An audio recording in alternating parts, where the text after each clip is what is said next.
রাজনৈতিক পাশা খেলার দানে অভিষেক বন্দ্যোপাধ্যায় কি কোণঠাসা? কিস্তিমাত কি সময়ের অপেক্ষা?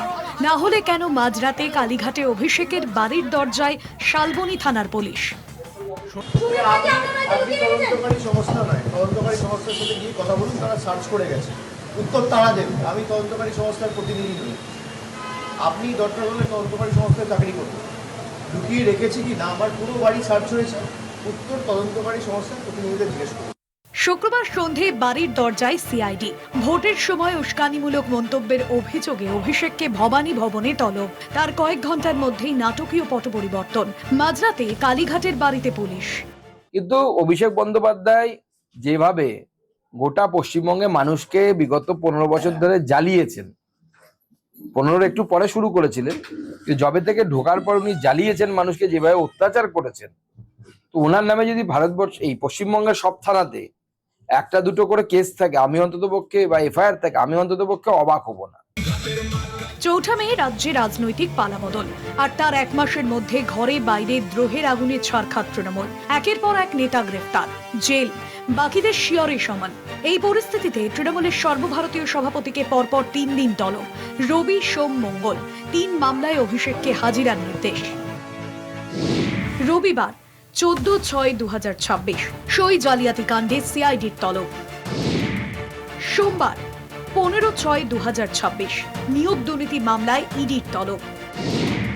মঙ্গলবার 16/6/2026 ডিজে মন্তব্যের মামলায় সিআইডির তলব। তাহলে তখন আমার বিরুদ্ধে এফআইআর হলো না কেন? ইলেকশন কমিশনের বিরুদ্ধে কমপ্লেন হলে ইলেকশন কমিশন আমার বিরুদ্ধে ব্যবস্থা নিল না কেন? তার কারণ, আমি যদি ডিজে বাজানোর কথা বলে থাকি, দেশের স্বরাষ্ট্রমন্ত্রী বলেছেন তৃণমূলের লোকেদের উল্টো করে ঝুলিয়ে দিয়ে সোজা করে দেবো।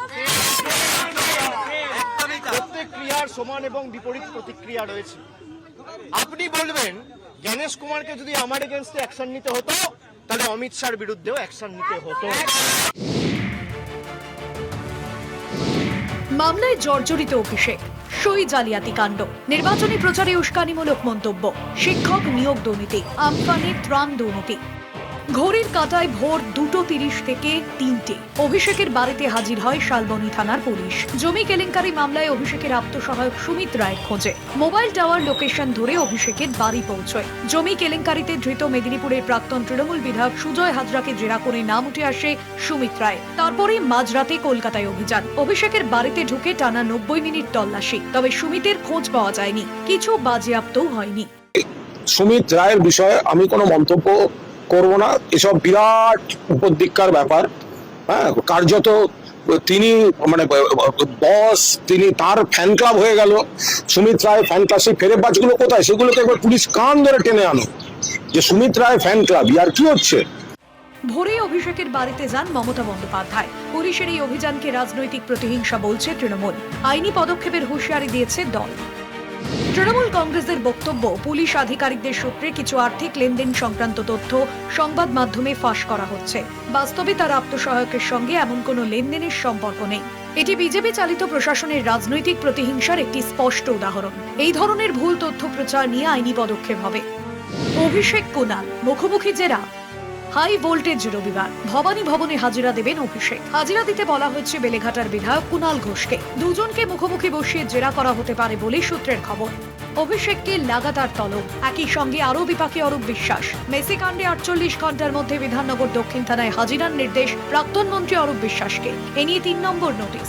একই দিনে পুরনিয়োগ দুর্নীতি মামলায় বিধায়ক মদন মিত্রের 5 ঠিকানায় হানা দেয় ইডি। কলকাতা টিভি।